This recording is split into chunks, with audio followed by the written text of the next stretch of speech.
जय हिंद, वंदे मातरम। स्वागत है आप सभी का गुरुजी वर्ल्ड एग्जाम स्टडी प्लेटफॉर्म में। राष्ट्र हित में शिक्षा, this is Dheeraj Dwivedi from Guruji world.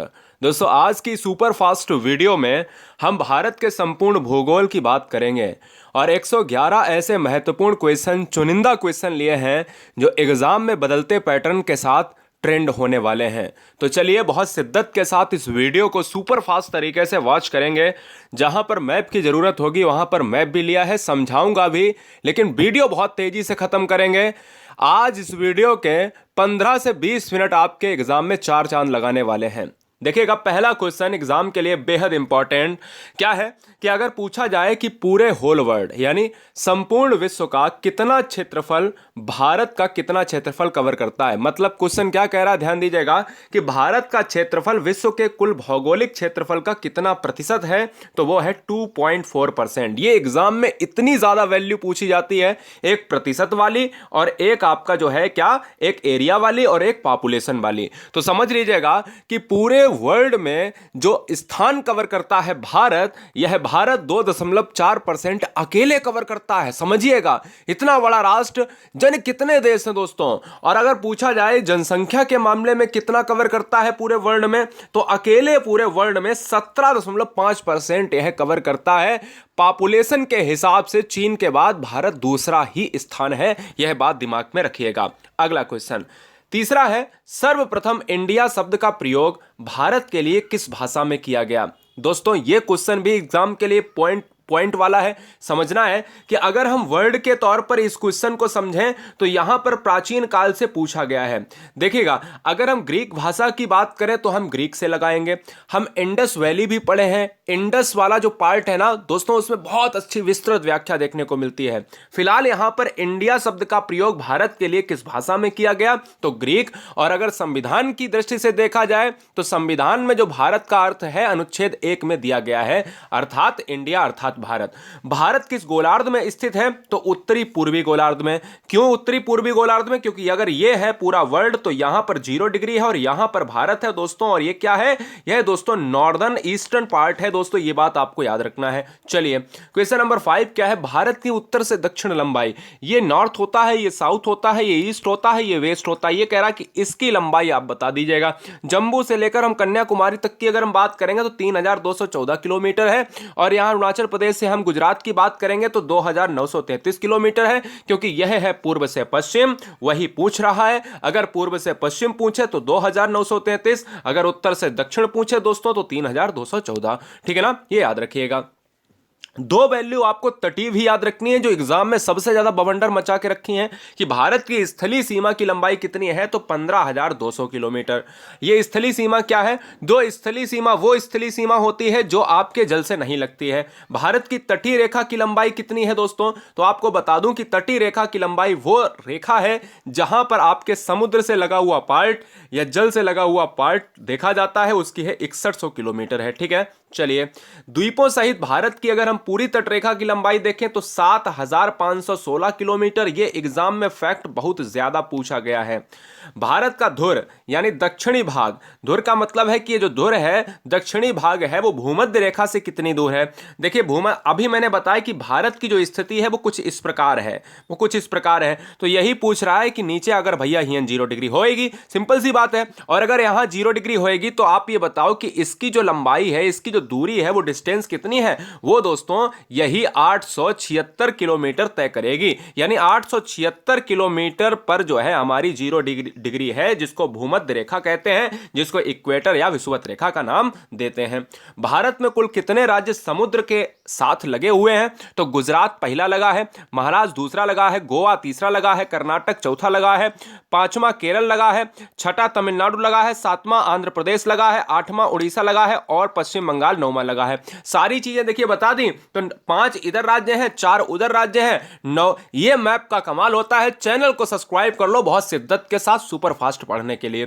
Bharat के किस राज्य की तटरेखा सबसे लंबी है, तो गुजरात की तटरेखा सबसे लंबी है। और पूछी जाए सबसे छोटी तटरेखा किसकी है, तो वो भी नोट कर लो, गोवा की सबसे छोटी। गोवा की सबसे छोटी, ये देखिए, ये गुजरात है, ये गोवा है। गोवा सबसे कम एरिया कवर करेगा, गुजरात ज्यादा एरिया कवर करेगा, ये भी आपको बात याद आ गई। भारत की जो है अगर सबसे छोटी, बिल्कुल बता दिया है दोस्तों, आ गया क्वेश्चन भी। तो गोवा जो है, गोवा की सबसे छोटी तटरेखा है। गोवा की राजधानी क्या है बेटा? पणजी है क्या? और ये पणजी राजधानी किस रिवर के किनारे बसी हुई है? ये पूछे तो मांडवी रिवर के किनारे बसी हुई है। ठीक है, चलिए। कौन सी अक्षांश रेखा भारत के मध्य से होकर गुजरती है? तो यह कर्क रेखा गुजरती है। और कर्क रेखा दोस्तों, अगर एक और क्वेश्चन पूछता है कि भारत में कर्क रेखा कितने राज्यों से गुजरती है, तो कमेंट करिएगा। सबसे पहले अगर मैं बात करूं यहां पर कर्क रेखा की, तो चलिए आइए जानते हैं। कर्क रेखा भारत के कुल कितने राज्यों से होकर गुजरती है? तो 8 राज्यों से। यह कहां से गुजरती है? तो यह बीचों बीच से गुजरती है। यह रेखा मिजोरम से लेकर आपके त्रिपुरा वाले पार्ट तक पूरी तय करती है। हमने आपको ट्रिक बताई थी, मित्र पर गमछा जार, मिजोरम, त्रिपुरा, गुजरात, मध्य प्रदेश, झारखंड, है ना, छत्तीसगढ़, इस तरीके से आपने देखा था। चलिए कोई बात नहीं, आपको बता भी दिया, नहीं देखा था। भारत की मुख्य भूमि का दक्षिणी नोक क्या कहलाता है? Cape Comorin. याद रखिएगा, केप कैमोरिन मुख्य भूमि है। मुख्य भूमि का मतलब ये नहीं इंदिरा पॉइंट आप मर दें, वो इंदिरा पॉइंट अंडमान निकोबार में स्थित है, जो भारत का दक्षिणतम पॉइंट है। ये दक्षिणतम नोक की बात करी जा रही है, जो दक्षिण जो है भाग आपका मुख्य भूमि का। मुख्य भूमि वो होता है जो आपका स्थल क्षेत्र, तटीय क्षेत्र भारत का जो लगा हुआ है, जो भारत से अलग नहीं हुआ है। ठीक है, चलिए। भारत का सबसे दक्षिणतम बिंदु कौन सा है? तो इंदिरा पॉइंट है। इंदिरा पॉइंट को दोस्तों पिगमिलियन पॉइंट भी कहते हैं, यह भी आपको याद रखना है। कहां पर है? अंडमान निकोबार में है। भारतीय भूमि का सर्वाधिक उत्तरी भाग, अगर हम अंडमान निकोबार में ये देखते हैं इंदिरा पॉइंट दोस्तों, तो हम ये जानते हैं कि भैया ये है आपका साउथ वाला पार्ट, यानी ये है दक्षिण वाला पार्ट। ठीक है, इसके उत्तरी में भी कोई ना कोई पॉइंट होगा। तो उत्तर में आपको जम्मू एंड कश्मीर एक राज्य मिलेगा जो इंदिरा काल है। यह भी याद कर लो कि आईसी कहां पर है, इंदिरा काल कहां पर है? जम्मू कश्मीर में है, जो उत्तर जो है उत्तर में पड़ता है। तो उत्तरी बिंदु है आईसी इंदिरा काल, दक्षिणी बिंदु है आईपी इंदिरा पॉइंट। ठीक है, याद रख लीजिएगा। आदम का पुल किन देशों के मध्य है? तो आदम का पुल है इंडिया वीएस श्रीलंका के मध्य है। यह भी आपको याद रखना है। कहां पर है बेटा? इंदिरा जो है इंडिया वीएस श्रीलंका के मध्य है। श्रीलंका की राजधानी कौन है? श्रीलंका की राजधानी है कोलंबो और नई राजधानी है जयवर्धनेपुरम। श्रीलंका क्राइसिस से गुजर रहा है दोस्तों, आपको पता है यहां पर बहुत ज्यादा महंगाई है। और भारत की बात करें तो इसकी राजधानी 1911 के दशक में अगर देखी जाए तो दिल्ली बनी थी। जादूगोड़ा का संबंध किससे है? तो यूरेनियम के खनन से है। यूरेनियम जो है बहुत महंगा एक पदार्थ है, यह भी आपको पता होना चाहिए। चलिए, एक दोस्तों द्वीप है, एक द्वीप है जिसका नाम है दीव। एक द्वीप है जिसका नाम है दीव। दीव एक द्वीप कहां पर अवस्थित है? तो गुजरात में अवस्थित है। गुजरात सबसे लंबी तटरेखा वाला राज्य है, जो ऑलरेडी बता चुका हूं। श्रीलंका को भारत कौन अलग करता है? तो मन्नार की खाड़ी श्रीलंका को भारत अलग करती है। और दोस्तों अगर पूछा जाए पाक स्टेट किनके बीच में है, तो भारत और श्रीलंका के मध्य स्थित है। यह भी आपको पता होना चाहिए। मन्नार की खाड़ी कहां पर अवस्थित है? तो भारत और श्रीलंका के मध्य अवस्थित है, यह भी आपको पता होना चाहिए। चलिए, भारत का कौन सा भूभाग प्राचीनतम है? तो दोस्तों प्राचीनतम भूभाग है प्रायद्वीपीय पठार। प्रायद्वीप पार्ट वो होता है जो तीनों तरफ से जल से घिरा हो, और प्रायद्वीपीय पठार वाला क्षेत्र दोस्तों इसी तरीके से ट्रायंगल आकृति भी बनाएगा। तो यही प्राचीनतम पठार। अगर क्वेश्चन में यह पूछा जाए कि प्राचीनतम श्रेणी कौन सी है, तो भारत की सबसे प्राचीनतम श्रेणी है अरावली रेंज। यह भी आपको याद होना चाहिए। भारत का पूर्वी समुद्री तट किस नाम से जाना जाता है? पूर्वी समुद्री तट का मतलब है दोस्तों ये वाला तट, ठीक है ना। अब ये वाला है पश्चिमी तट, ये वाला है पूर्वी तट। पूर्वी तट दोस्तों होता है ये वाला आपका पार्ट जो होता है, ये आपका कोरोमंडल होता है। अगर मैं मालाबार कह देता तो आप इधर मार देते, सिंपल सी बात है। लक्षद्वीप समूह के द्वीपों की उत्पत्ति कहां पर हुई है, कैसे हुई है? अब दो क्वेश्चन मैं बता देता हूं, देखिएगा। अगर हम मानचित्र की बात करें, सिंपल सा मानचित्र अगर हम दक्षिण भारत का बनाते हैं, तो हम ये कहेंगे कि भैया देखिए, दक्षिण भारत के मानचित्र में अगर हम देखेंगे तो हमारा ये मानना है कि ये वाला है अंडमान निकोबार और ये है आपका लक्षद्वीप, ठीक है ना। ये है आपका लक्षद्वीप। तो हम कहेंगे कि लक्षद्वीप कहां पर है? तो पश्चिम में, भारत के पश्चिम में लक्षद्वीप है, भारत के पूर्व में है अंडमान निकोबार। यहां पर प्रवाल रीफ, यानी प्रवाल रीफ का मतलब होता है कोरल द्वीप से इसकी उत्पत्ति हुई है। न्यूमर द्वीप कहां पर अवस्थित है? तो न्यूमर द्वीप है बंगाल की खाड़ी में। बहुत ज्यादा पूछा जाने वाला क्वेश्चन है दोस्तों, याद कर लीजिएगा इसको, बहुत बढ़िया। लक्षद्वीप समूह कहां पर अवस्थित है? देखिए अभी बताया मैंने, लक्षद्वीप समूह कहां पर अवस्थित है कि अंडमान निकोबार ये है, और ये है आपका कहां पर? ये है आपका दोस्तों, ये आपका क्या है? ये आपका बे ऑफ बंगाल पड़ता है और लक्षद्वीप पड़ता है अरब सागर में। अगर क्वेश्चन में ये पूछा जाए कि लक्षद्वीप कहां पर है, तो अरब सागर में मारिएगा जो पश्चिम में है। और अगर क्वेश्चन में पूछा जाए अंडमान निकोबार कहां पर है, तो बंगाल की खाड़ी में है, जो बंगाल की खाड़ी पूर्व में पड़ती है। भारत के किस स्थान को सफेद पानी के नाम से जानते हैं? तो सियाचिन, क्योंकि बर्फ से जमा हुआ है। चलिए, भारत का क्षेत्रफल बहुत ज्यादा इंपॉर्टेंट है, 3287,263, ऐसे याद कर लो, 3287,263 वर्ग किलोमीटर। भारत का सुदूर पश्चिम का बिंदु कौन सा है? तो गुजरात में है, जिसका नाम है गौरा माता। नोट कर लो, गौरा मोता, मोता कहा जाता है, ठीक है। तो भाई 3 पॉइंट आपको याद करा दिए कि एक पूर्व वाला बचा हुआ है, वो बता देंगे। एक आपका दक्षिण वाला इंदिरा पॉइंट है, उत्तरी वाला आईसी, इंदिरा पॉइंट आईपी है, दक्षिण वाला इंदिरा कॉल आपका क्या कहलाता है? आईसी कहलाता है, उत्तरी वाला कहलाता है। और पश्चिमी वाला गौरा माता कहां? गुजरात में है। उत्तरी वाला कहां पर है? जम्मू कश्मीर में है दोस्तों। दक्षिणी वाला कहां पर? अंडमान निकोबार में है। और पूर्वी वाला नोट कर लो, किवथू है, अरुणाचल प्रदेश में, ठीक है ना। चलिए, चारों हो गए। शिव समुद्रम किस नदी के द्वारा बनाया जाता है? तो यह शिव समुद्रम जो है आपका एक प्रपात है जो कावेरी नदी के द्वारा बनाया गया है। 10 डिग्री चैनल इंपॉर्टेंट है, कौन से पार्ट के मध्य स्थित है? तो 10 डिग्री चैनल दोस्तों आपके छोटा अंडमान और कार निकोबार के बीच में अवस्थित है। भारत की सबसे लंबी स्थलीय सीमा किस देश के साथ है? देखिए, तटीय सीमा जो है भारत की गुजरात की है। सबसे लंबी, अगर हम देश में जाते हैं तो सबसे लंबी देश के साथ अगर सीमा लगती है स्थली, तो बांग्लादेश के साथ लगती है। और भारत की सबसे छोटी सीमा, अब देखिए ये 4000 से भी ऊपर से ज्यादा सीमा लगती है। और इसी तरीके से अगर मैं बात करूं, भारत की सबसे छोटी सीमा किसके साथ लगती है? अफगानिस्तान के साथ, मात्र 10 किलोमीटर का रेंज लेता है। 10 किलोमीटर दिखाया जाता है, वैसे अगर हम रियलिटी देखा जाए तो 106 किलोमीटर का जो है एक एरिया दिखाया जाता है जो अफगानिस्तान के साथ लगता है। कोई बच्चा बताए मुझे अफगानिस्तान की राजधानी क्या है? क्योंकि अफगानिस्तान में विद्रोह मचा हुआ था तालिबान के चलते, तो फिलहाल यहां पर आपको राजधानी बतानी है। क्वेश्चन नंबर 35, भारत के कुल भूभाग पर कितने % पर्वत हैं? अब ध्यान दीजिएगा, ये 35-36 इंपॉर्टेंट है, आपके फैक्ट और प्रतिशत के आधार पर पूछे गए प्रश्न।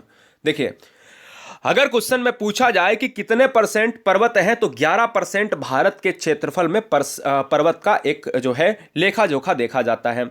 भारत के कुल भूभाग पर कितने % मैदानी इलाका है? तो मैदान आपके 43% होते हैं, जिसमें आपकी खेती होती है, अच्छी पैदावार होती है, इसलिए भारत का जो कृषि प्रदेश है वो रीढ़ कहा जाता है, ठीक है ना। ये बात इंपॉर्टेंट है, नोट कर लीजिएगा। इंडिया में अगर हम दक्षिणतम पॉइंट की बात करें तो वो कहां पर अवस्थित है? अब की बार ये पूछ लिया तो मैंने ऑलरेडी आपको बता ही दिया है कि भाई आईसी है या आईपी है, तो आईपी है। इंदिरा पॉइंट है, ये है पिग्मिलियन पॉइंट इसका नाम है, और ये पार्सन पॉइंट भी कहलाता है। ये अंडमान निकोबार द्वीप समूह में है। भारत की मुख्य भूमि को रामेश्वरम द्वीप से कौन अलग करता है? तो पम्बन चैनल अलग करता है। ये रहा जबरदस्त क्वेश्चन, इंपॉर्टेंट क्वेश्चन है। पम्बन चैनल कहां पर है? रामेश्वरम द्वीप को अलग करता है मुख्य भूमि से। क्लियर है? चलिए, भारत के पश्चिमी समुद्री तट का जो उत्तरी भाग है, देखिए यह है आपका पश्चिम इलाका, यह है आपका पूर्वी इलाका, यह पूर्वी इलाका है। अब पूर्वी इलाका को भी बांटा जाता है 2 पार्ट में। एक होता है आपका क्या? एक होता है पूरब से दक्षिण का पार्ट, एक होता है पूरब से उत्तर का पार्ट, एक होता है आपका पश्चिम से दक्षिण का पार्ट, और एक होता है पश्चिम से उत्तर का पार्ट, ठीक है ना। तो यहां पर आपने आधे आधे में बांट लिया, तो इसको आधे में क्या, इसको जो है आधे में यहां से बांट लिया, इसको आधे में यहां से बांट लिया। हमसे कह रहा है कि भाई उत्तरी भाग को, तो पश्चिम वाला ये क्षेत्र है, इसका उत्तरी भाग क्या कहलाता है? कोंकण कहलाता है। और दोस्तों यही पश्चिमी समुद्र का नीचे वाला हिस्सा कौन सा कहलाता है? मालाबार तट कहलाता है। ये जान लीजिएगा, ये मैप में ही समझ में आएगा। याद रखिएगा कि अगर हम इस वाले क्षेत्र को देखें तो आप क्या कहते हो कि इस वाले जब क्षेत्र को देखेंगे तो आप मालाबार, और इस वाले क्षेत्र को देखेंगे आप तो आप क्या कहलाओगे भाई? आप जो है कहलाओगे कोंकण कहलाओगे, ठीक है। चलिए, भारत तथा पाकिस्तान के मध्य अंतर्राष्ट्रीय सीमा का नाम क्या है? रेडक्लिफ रेखा है। भारत चीन के बीच में कौन सी रेखा है? तो मैकमोहन रेखा है, ठीक है। किस देश के साथ अंतरराष्ट्रीय सीमा नहीं बनती है भारत की? तो श्रीलंका की राजधानी जो है आपकी जो है सीमा नहीं बनती है। पाक जलमंडल, बहुत अच्छा क्वेश्चन है। पाक जलमंडल का मतलब पाक स्टेट, वही बात। तो पाक जलमंडल आप कभी भी भारत और पाकिस्तान के बीच मत लगा देना, भारत और श्रीलंका के 2 देशों के मध्य अवस्थित है, यह बात ध्यान रख लीजिएगा। और पम्बन द्वीप 2 देशों के मध्य है। आप कैप कैमोरिन की बात करते हो तो वहां पर मिलेगा, आप यहां पर ऑप्शन जाएगा भाई जो भी होगा भारत और श्रीलंका के मध्य। चलिए 45, बांदीपुर अभ्यारण्य किस राज्य में है? तो यह है कर्नाटक राज्य में है। कर्नाटक में कोलार और हट्टी की खानें भी हैं। 2 क्वेश्चन पूछे जाते हैं कि कोलार की खान किस राज्य में है, हट्टी की खानें किस राज्य में है, तो वो भी कर्नाटक राज्य में है। सूर्य के सबसे दूर ग्रह कौन सा है? तो वरुण है। ये सबसे भैया पास में है बुध, तो सब जानते हैं, लेकिन दूर वाला बच्चे कंफ्यूज होते हैं इसलिए बता दिया। अगला, विश्व की सर्वाधिक विश्वासघाती नदी किसे कहा जाता है? वांगो नदी को कहा जाता है। विश्व की सबसे व्यस्त व्यापारिक नदी को क्या कहा जाता है? राइन नदी कहा जाता है। भारत के पूर्व में कौन सा देश है? तो भारत के पूर्व में है बांग्लादेश है। क्यों है? क्योंकि आपने ये देखा ये बांग्लादेश है तो ये आपका पूर्वी क्षेत्र कहलाया। इससे भी पूर्व में जाएंगे तो म्यांमार आपको मिल जाएगा, तो आपकी म्यांमार वाली अराकान योमा श्रेणी भी है। क्वेश्चन में पूछा भी जाता है कि अराकान योमा श्रेणी किस देश की श्रेणी है? तो अराकान योमा पर्वत की श्रेणी कहलाती है म्यांमार में। तो सबसे पहले पूर्वी क्षेत्र में बांग्लादेश आता है। बांग्लादेश की मुद्रा है टका और इसकी राजधानी है क्या है? ढाका है, जो त्रिपुरा को 3 तरफ से घेरे हुए हैं। भारत के पश्चिम में कौन सा है? तो भारत के पश्चिम वाला इलाका ये है, तो ये जैसलमेर से लगता हुआ पार्ट आपका पाकिस्तान पड़ता है। चलिए, भारत के उत्तर में कौन सा भाई देश है? तो उत्तर में देखिए आपका नेपाल पड़ता है, ये भूटान पड़ता है, ये ऊपर चीन पड़ता है। तो आप समझ रहे हो ना, सारी चीजें मैप से आप देख रहे हो। तो नेपाल ये वाला उत्तर का पार्ट होता है, ये पश्चिम का पार्ट होता है। तो पश्चिम में आपका पाकिस्तान, ये हो गया पूर्व में बांग्लादेश, और ये हो गया नेपाल, भूटान, चीन। भारत के दक्षिण पश्चिम में कौन सा सागर है? दक्षिण पश्चिम का मतलब है कि ये वाला तो आपका भाई दक्षिण हो गया सीधा, और पश्चिम तो आपका ये हो गया, और पूरब आपका ये हो गया। तो दोस्तों ये वाला पार्ट आपसे पूछ रहा है कि ये वाला पार्ट कौन सा है? तो अरब सागर है। और यहीं पर दोस्तों अगर ये पूछ लेता कि भाई दक्षिण पूरब में कौन सा है? तो अंडमान निकोबार है। सिंपल सी बात समझिए, क्वेश्चन कहीं भी पूछ सकता है। देखिए आ भी गया क्वेश्चन, भारत के दक्षिण पूर्व में कौन सा जो है खाड़ी है? तो दक्षिण का मतलब ये दक्षिण है, और ये क्या है? ये पूर्व है, ये पश्चिम है। तो पश्चिम में बता चुका हूं कि भाई लक्षद्वीप पार्ट पड़ता है अरब सागर में। ये वाला कौन सा है? बंगाल की खाड़ी में अंडमान निकोबार द्वीप स्थित है, तो ये बंगाल की खाड़ी एक सागर हो गई, खाड़ी हो गई। भारत के दक्षिण में कौन सा महासागर है? अगर महासागर पूछ ले, ये कौन सा फैला हुआ है नीला नीला? तो ये दोस्तों नीले कलर का जो पानी वाला इलाका है, तट से लगे राज्य हैं, ये हिंद महासागर से ही लगे हैं। क्योंकि भारत में एक ही महासागर जुड़ा है। क्वेश्चन में कई बार पूछा गया है कि भारत कितने महासागर से जुड़ा है? तो केवल एक। क्या नाम है? हिंद महासागर। चलिए, पूर्वांचल की पहाड़ियां भारत को किस देश से अलग करती हैं? तो पूर्वांचल ये म्यांमार, आप सभी जानते हो क्योंकि म्यांमार दोस्तों एक अराकान योमा श्रेणी लेकर आती है जो विभाजित करती है। मन्नार की खाड़ी और पाक जलमंडल के बीच में कौन सा देश है? तो हम कहते हैं कि भारत और श्रीलंका के मध्य अवस्थित है। कोलाबा पॉइंट इंपॉर्टेंट है। कोलाबा पॉइंट कहां पर है? तो मुंबई में है। ठीक है। धारवाड़ का पठार किस राज्य में अवस्थित है? कर्नाटक में अवस्थित है। कर्नाटक की राजधानी क्या है? कमेंट कीजिएगा। पम्बन द्वीप कहां पर अवस्थित है? मन्नार की खाड़ी में। मन्नार की खाड़ी कहां पर है? पम्बन द्वीप से संबंधित है। पृथ्वी से स्थिर दिखाई देने वाले तारे को क्या हम कहते हैं? ध्रुव तारा। ये कहां पर निकलता है? तो उत्तरी पार्ट में निकलता है। ये भी क्वेश्चन पूछा गया है। भारत और पाकिस्तान के बीच में कौन सी रेखा है? रेड क्लिफ है। कब निर्धारित की गई थी? 15 अगस्त 1947। भारत का विभाजन भी आप जानते हो, है ना, सिंपल सी बात है, जिसमें भारत का काफी हिस्सा चला गया था, लेकिन भारत फिर भी बृहद विशाल क्षेत्र देखा जाता है। अकेले 17.5% का हिस्सा कवर करता है पॉपुलेशन के हिसाब से। महेंद्रगिरी की पहाड़ियां किन 2 राज्यों के मध्य है? बहुत इंपॉर्टेंट है। महेंद्रगिरी पूछा जाता है उड़ीसा और आंध्र प्रदेश। उड़ीसा की राजधानी क्या है? भुवनेश्वर है। आंध्र प्रदेश की राजधानी क्या है? कमेंट कीजिएगा फटाफट। चलिए, कौन सी नदी असम और अरुणाचल प्रदेश के बीच में सीमा बनाती है? बहुत अच्छा क्वेश्चन है, संकोसी नदी। भूवैज्ञानिकों के अनुसार हिमालय पर्वत पहले क्या था? टिथिस नामक समुद्र था। क्लियर है। चलिए, नीलगिरी पहाड़ियां बहुत ज्यादा इंपॉर्टेंट दोस्तों है। नीलगिरी पहाड़ियां कहां पर है? तमिलनाडु क्षेत्र में है। अन्नामुडी नामक चोटी की ऊंचाई कितनी है दोस्तों? तो यह है 2695 मीटर है। बहुत बार पूछा गया, इसको तो कतई आप नजरअंदाज नहीं कर सकते हो, दक्षिण भारत में पड़ती है। ठीक है। चलिए, दक्कन का पठार इंपॉर्टेंट है, नोट किया जाए।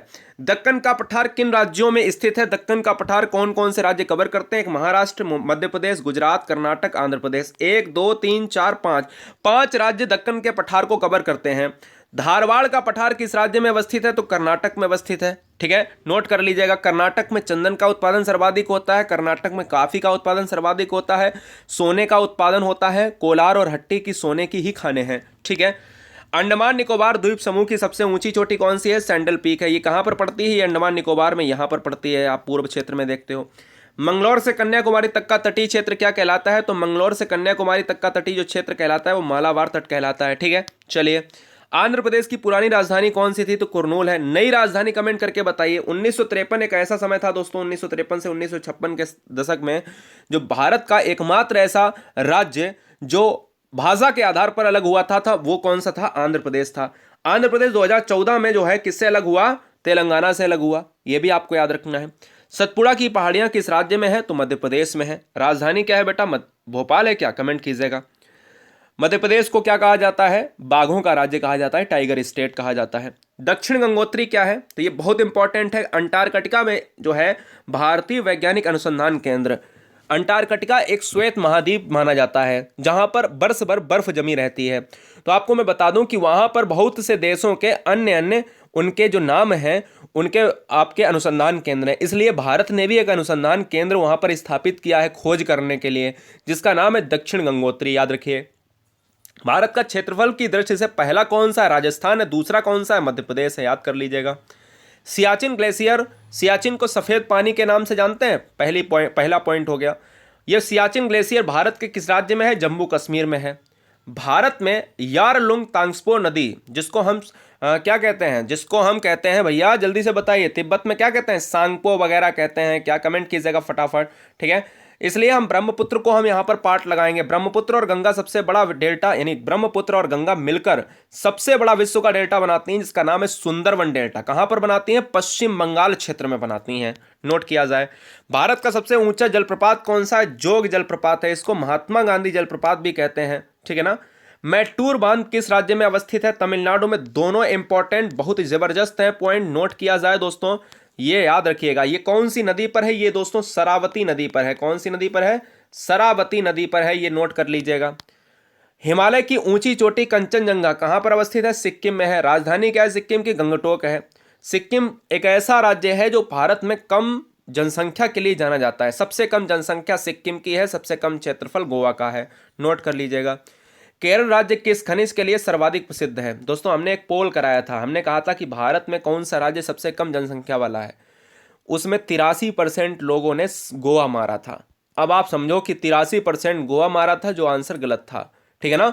लाखों बच्चे उस पोल को देते हैं कम्युनिटी में, आप सभी को पता है, क्योंकि मिलियंस बच्चे हैं, लाखों बच्चे उस आंसर को क्लिक करते हैं। तो आप समझ सकते हो कि आपका जो कंपटीशन है वो बहुत कम है, क्योंकि बच्चे सीरियस हैं ही नहीं पढ़ने के हिसाब से। गोवा मारे बैठे हैं, क्योंकि गोवा तो एरिया के हिसाब से है। तो आपका जो कंपटीशन है दोस्त ना, वो लगभग लगभग 13 से 14-15% के बीच में, बाद बाकी सब बेकार है। आप याद रख लीजिएगा। इसलिए आपको पढ़ना पड़ेगा शिद्दत के साथ। याद रख लीजिए, बात कड़वी है पर सत्यता है। केरल राज्य किस खनिज के लिए सर्वाधिक प्रसिद्ध है? तो लौह अयस्क के लिए प्रसिद्ध है। भारतीय प्रायद्वीप की सबसे लंबी नदी कौन सी है? प्रायद्वीप का मतलब होता है तीन तरफ से जल से घिरा, तो ये दक्षिण भारत की हुई। दक्षिण भारत की गोदावरी सबसे लंबी है। किस नदी को दक्षिण का गंगा कहा जाता है? दक्षिण की गंगा कहा जाता है। तो दोस्तों ये गोदावरी हो गई। भागीरथी और अलकनंदा का संगम कहां पर है? तो देवप्रयाग में अलकनंदा का संगम मिलेगा। कोसी नदी अपनी धारा बदलने के, कौन सी नदी? यहां पर देख कोसी लिख दिया, तो सिंपल सी बात है, आप जानते ही हो कि कोसी नदी का जो संबंध है वो है दोस्तों बिहार राज्य से है। कहां से है? बिहार राज्य से है। राजधानी दोस्त पटना हो जाएगा। और दोस्तों अगर मैं बात करूं जन घनत्व के मामले में बिहार नंबर 1 है।